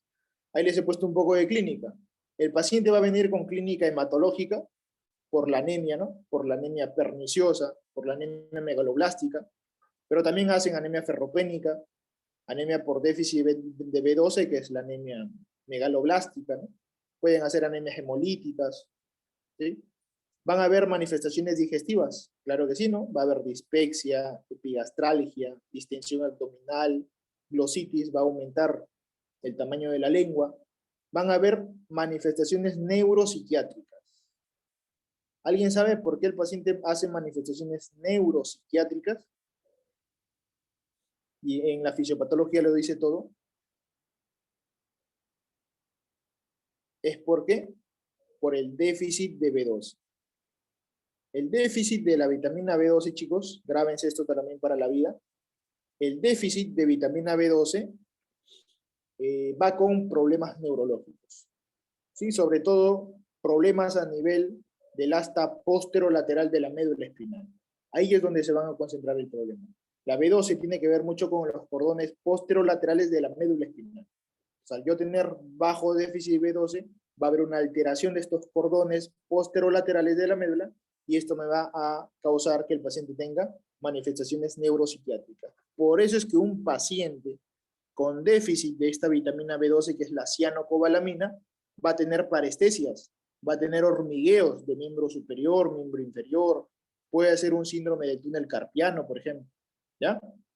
Ahí está, ¿no? Alteración de la sensibilidad, va a tener parestesias, hormigueos, como que se le va a endormecer las manos, ¿sí? Neuropatía periférica, ¿no? Por ejemplo, un síndrome de túnel carpiano, por afectación del nervio mediano, ¿sí? Van a haber alteraciones neuropsiquiátricas, el paciente puede ser una psicosis, demencia, y todo porque hay déficit de vitamina B12. Entonces, no se olviden, el déficit de esta vitamina B12 causa trastornos neuropsiquiátricos, ¿sí? Eso grábenselo para la vida, ¿ya? Por alteración a nivel de los cordones posterolaterales de la médula espinal. Y como es una gastritis de tipo autoinmune, siempre hay que buscar asociación, ¿no? Entonces, si te viene un paciente a la consulta, tú le haces endoscopía, no te sale el helicobacter descartado, sale negativo el test de la ureasa, tú piensas, ¿no? Comienzas a indagar. ¿Usted tiene diabetes tipo 1? No. ¿Usted tiene problemas tiroideos? No. ¿Usted tiene un feocromocitoma por ahí? No. ¿Usted tiene, por ejemplo, una miastenia gravis? ¿Ha tenido un timoma por ahí de joven? Sí. Por ahí va la cosa, ¿no? Entonces, siempre hay que buscar otras patologías autoinmunes. Una tiroiditis de Hashimoto. Tiroiditis de Hashimoto, esta es la principal causa de hipertiroidismo. Este es un datito también importante de endocrino, ¿no? Principal causa de hipertiroidismo, tiroiditis de Hashimoto. Perdón, de hipo. Este es de hipo. Principal causa de hipotiroidismo,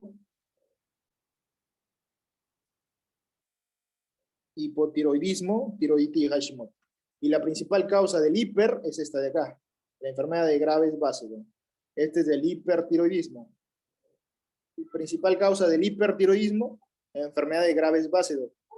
Y la principal causa del hipotiroidismo, tiroiditis de Hashimoto. Diabetes tipo 1, enfermedad celíaca, el vitiligo, ¿no? Que son esas manchas blancas que le salen a la piel en los pacientes. El Addison, ¿no? Que va con hiperpigmentación de piel, la miastenia gravis, ¿no? Y el hiperparatiroidismo primario. Hay que buscar si el paciente tiene asociación con estas patologías, ¿ya? Porque acá el problema es autoinmune. Entonces, hay que ver este cuadradito porque de este cuadradito han sacado muchas preguntas de examen. Sí, eso es lo que preguntan en el ENAM, en salud. Hay dos tipos de gastritis. Una gastritis tipo A y una gastritis tipo B. Así te lo van a preguntar. La tipo B, acuérdate, si tipo B, B de bacteria. porque es causado por Helicobacter pylori, o B de bicho, como le quieras llamar, bacteria, bicho, lo que quieras. Este de acá es la más frecuente, este es el 90% que te dije, ¿no? 90% es por Helicobacter pylori. ¿Cómo se le llama ese tipo de gastritis? Tipo B. B de bacteria, para que te acuerdes. Y el otro, que es el tipo A de autoinmune, ahí está, solo representa el 10%. Vamos a ver cuál es la diferencia. Esto lo preguntan, mucho cuidado acá, atentos aquí, ¿sí? Compromiso, ¿dónde está la afectación? En el tipo B, que es el más frecuente, que es por Helicobacter, la afectación es multifocal. ¿Ya? La afectación es multifocal, principalmente a nivel de antro. A Helicobacter mucho le gusta el antro pilórico. Le gusta demasiado el antro pilórico a Helicobacter pylori. Mientras que en el tipo A, para que te acuerdes, A de alto, la infección está arriba, cuerpo y fondo, ahí están, cuerpo y fondo. Entonces, primera diferencia, que la gastritis tipo A, A de autoinmune, A de alta, es de la parte media del estómago para arriba, agarra fondo y cuerpo. Y la tipo B, que es por Helicobacter, por la bacteria, por el bicho, B debajo, ¿no? Estás de acá, se va para abajo, que agarra principalmente el antro pilórico. Primera diferencia. Vamos, sintomatologías. La gastritis por Helicobacter que causa gastritis crónica, yo te dije, ¿no? ¿Qué es lo más frecuente? Que el paciente sea sintomático, no va a tener clínica el paciente. A lo mucho por ahí un dolor en el epigastrio, ¿no? Una pequeña epigastralgia, a lo mucho. No va a tener náuseas, no va a tener vómito, ¿sí? Es asintomático. O por ahí una pequeña dispepsia, ¿no? Una mala digestión, por ejemplo. Se le hincha el estómago, ¿no? Siente como que burbujeos, eso es un síndrome dispépsico. Mientras que el autoinmune, mira, el autoinmune ¿con qué va? Mira, asociado a otras patologías autoinmunes. ¿Sí? Hay que buscar si tiene patología tiroidea, patología neurológica, una miastenia grave, por ahí, hay que buscar. Serología. ¿Cómo está la gastrina acá? Está disminuida. La gastrina acá está disminuida, ¿no? Porque el Helicobacter no tiene que ver mucho con gastrina. Acá no hay destrucción de células parietales. Por lo tanto, la gastrina está normal, está baja. Mientras que en el otro lado, en el autoinmune, como ya no hay células parietales, te expliqué, ¿no? La gastrina va a estar como loco buscando las células parietales. Y como no las va a encontrar, se va a producir más gastrina. Entonces, en el tipo A o autoinmune, la gastrina está aumentada. Principal diferencia. Entonces, si en un caso clínico te viene paciente que después se le dosa la gastrina está aumentada. Si yo veo gastrina aumentada, pienso en dos cosas. O es una gastritis autoinmune, o es un gastrinoma. Esas son las dos posibilidades o los dos diagnósticos diferenciales que yo pienso. Gastrinoma. Gastrinoma. ¿Alguien sabe cuál es el otro nombre del gastrinoma? Que es un tumor neuroendocrino de las células G que producen gastrina.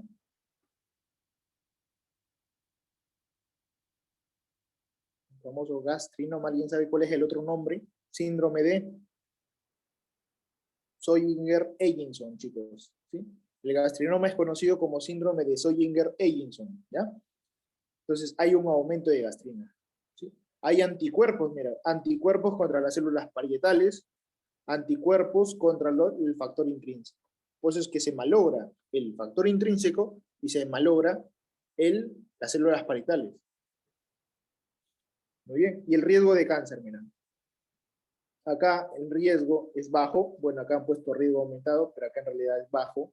B de bajo. Y acá el riesgo de cáncer es alto, ¿no? Como está acá. Un riesgo aumentado de adenocarcinoma. Entonces, para eso acá te he puesto una pequeña lista con una mnemotecnia para que nunca se olviden. Como les digo, esto es bien preguntado. Dos tipos de gastritis crónica. La tipo A y la tipo B. La tipo B es la bacteriana, ahí está. B de bacteriana. Que afecta principalmente el antro, ¿no? Que es la parte baja. Y tiene bajo riesgo de adenocarcinoma. Acá, ¿cómo está la gastrina? A ver, dime tú, ¿cómo está la gastrina acá, en el tipo B? Disminuida. Normal o disminuida, ¿no? Normal. Pero no está elevada, ¿no? Muy bien. Normal o disminuida. Acá la gastrina está así. Vamos al tipo A. Ahí está, ven. Todo con ano. A de autoinmune. Ahí está. Es una gastritis autoinmune. A, porque afecta la parte alta, fondo y cuerpo, listo. ¿Va con anemia perniciosa? Claro que sí. ¿Por qué va con anemia perniciosa? Por déficit de vitamina B2. ¿Por qué, profe, va con aclorhidria? Porque el paciente ya no produce ácido clorhídrico. ¿Por qué? Porque sus células parietales ya no valen. Entonces el paciente hace aclorhidria. Como ya no tiene células parietales, la gastrina ya no tiene dónde actúe, la gastrina se dispara, ¿no? Entonces encontramos gastrina elevada, mira, gastrina alta, alto riesgo de adenocarcinoma, y esta es la gastritis menos frecuente, te dije, ¿no? Un 10% es el tipo A, lo más frecuente el tipo B, 90%. Entonces, de acá, de esta diapositiva de acá, chicos, sacan bastantes preguntas de examen, ¿sí? Bien, eso ha sido todo por hoy, chicos. Espero hayamos aprendido algo de lo que es gastritis, que es un tema muy común en salud pública, acá en el Perú, ¿no? Y bueno, creo que en todo el mundo. Entonces, si tienen alguna pregunta normal, me la hacen saber, ¿sí? Con mucho gusto se las voy a responder. Y eso sería todo por hoy. Gracias. Bien, ya muchas gracias por la ponencia. Si hubiera alguna pregunta, los esperamos un minuto para que los dejen a través del chat. Agradecemos mucho la ponencia de Jan en esta noche y pues les pedimos que no se olviden de seguir a nuestro ponente en el Instagram ipana_medicina. De la misma manera, hay una mano levantada. Sánchez Maldonado creo que tiene una pregunta. Sí, buenas noches. Una consulta con respecto al tratamiento. Bueno, primero felicitarlo por la ponencia, ha estado súper claro y bien didáctico. Doctor, en cuestión de la elección del tratamiento con amoxicilina, ¿cuál es la variación o cuál sería el esquema a cambiarlo, no tan radicalmente, con una elección de amoxicilina y ácido clavulánico?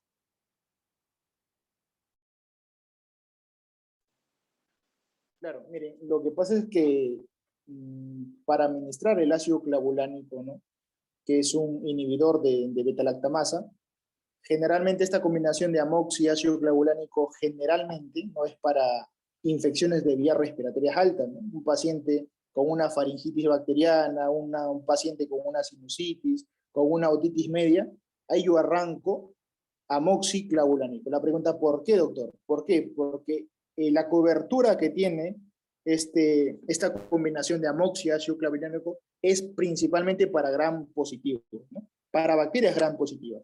Tú sabes que a nivel nasofaringe, a nivel de sinusitis, de senos paranasales, de oído, lo que predomina son los gram positivos, ¿no? Estreptococo, estafilococos. Entonces yo arranco ahí amoxi y ácido clavulánico. Como esta es una bacteria, Helicobacter es una bacteria gram negativa, amoxi en combinación con el ácido clavulánico, como que va muy mal. O sea, puedes darlo, no puedes darlo, pero no va a combatir a esta bacteria. Entonces, si yo doy solo amoxi y lo combino con claritro, ¿no? Que es un macrólido, que actúa como un prokinético para aumentar la distensibilidad, ¿no? Y mejorar el peristaltismo. Y si a esto yo le combino con un IBP para disminuir la acidez, ¿no? Porque la gastritis tiene mucha acidez, entonces esa terapia ya va mejor para los pacientes, ¿no? Entonces, la verdad es que no he escuchado que para gastritis demos IBPs, claritro y amoxi con ácido clavulánico. Solamente se da amoxi nada más. Creo que es por esto, ¿no? Porque al dar yo amoxi y ácido clavulánico va más para gram positivos, ¿no? Y Helicobacter es una bacteria gram negativa.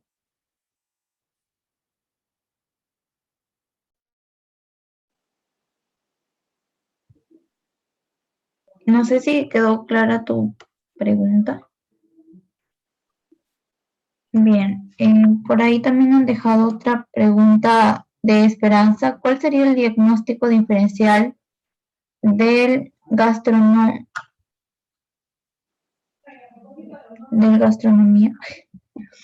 gastronoma, me imagino que es, con la gastritis crónica tipo A y Ajá. ambas hay una elevación de gastrina, ya que en ambas hay una elevación de gastrina? Es correcto, ¿no? Como yo le dije, cuando tengo gastrina alta pienso en dos cosas, o en un gastrinoma, ¿no? Que es un tumor neuroendocrino, O sea, en otras palabras, este es un cáncer, ¿sí? Es un tumor neuroendocrino de la célula G, y yo pienso en una gastritis, autoinmune. ¿Cuál es la diferencia? La diferencia principalmente va a ser la clínica, ¿no?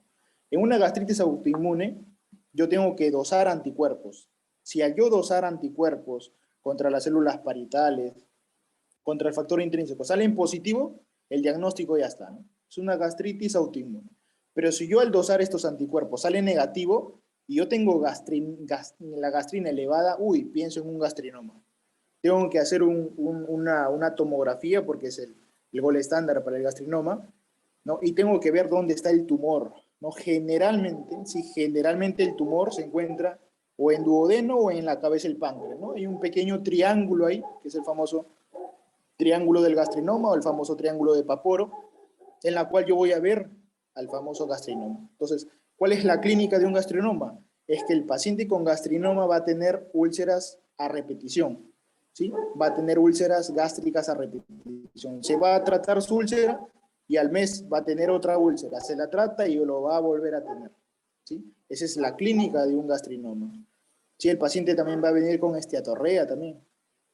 Pacientes con úlceras a repetición, con esteatorrea, y a la imagen yo veo un tumorcito en este triángulo de Paporo, como les digo, yo pienso en un gastrinoma, ¿no? Pero si el paciente generalmente es asintomático y yo le doso a estos anticuerpos, como le digo, contra las células parietales y contra el factor intrínseco y salen positivos y tengo gastrina elevada, yo pienso en una gastritis autoinmune, ¿no? La clínica como que te orienta también la clínica es muy marcada, pero con los exámenes auxiliares como los anticuerpos creo que ahí puedo diferenciarlo, ¿no? Listo, Jan. Hay una última pregunta que han dejado en el chat, pero creo que eso también ya lo habías explicado, ¿no? Quizá un poco para resumir. Nos dice, ¿en qué pacientes pensaríamos en utilizar el tratamiento con 4 fármacos y el tratamiento con levofloxacina? ¿Y cómo sabemos cuál elegir?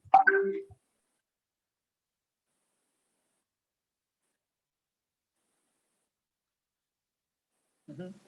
Claro, bueno, en realidad esto va a depender de cada paciente, ¿no? Porque cada paciente es diferente, ¿no? Si el paciente, por ejemplo, al darle la terapia triple con el OCA, ¿no? Que es omeprazol, claritro y amoxi, va bien el paciente, se lo deja, ¿no? Se lo deja, y el tratamiento es por 14 días. El tratamiento de una gastritis es 2 semanas. No se le da una semana, no se le da 3 semanas, son 2 semanas. Si el paciente a las 2 semanas te dice, ¿sabes qué? He cumplido todo, probablemente erradicado, pero yo tengo que sacarle de aquí a 6 semanas, tengo que sacarle una prueba para ver si ha erradicado esa bacteria, ¿no? Que es la famosa prueba del aliento, que tal vez no lo he mencionado, pero es la prueba del aliento, ¿no? Para ver si el paciente erradicó o no la bacteria. Cuando el paciente no va bien con esta terapia triple, te dice, ¿sabes qué, doctor? Estoy alérgico a las penicilinas, por ejemplo, ¿no? Es alérgico a la moxia y yo tengo que cambiar, ¿sí? ¿No? Y cambio generalmente a esta terapia alternativa, ¿no? Que es con metronidazol. Administro metronidazol. Pero como les digo, eso va a depender de cada paciente. ¿Sí? Siempre se inicia con la terapia triple, ¿no? Y si el paciente no va bien, se lo cambia a terapia cuádruple, o incluso se le puede dar levofloxacino, que es ya la segunda línea, ¿no? Pero como les digo, ya eso va a depender del médico y de cada paciente, ¿no? Viendo cómo va la evolución.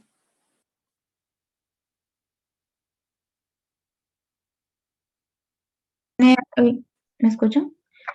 Genial, ya muchas gracias por la ponencia nuevamente. Como les decía a los chicos, no se olviden de seguir a Jan en sus redes. En este caso en Instagram se encuentra como ipana-medicina. Y pues le agradecemos mucho también que haya dado la oportunidad de escucharlo, ¿no? Un momento. Y agradecemos demasiado también su ayuda, su apoyo en la ponencia y esperamos colaborar juntos en una próxima oportunidad. ¿Algunas palabras de despedida?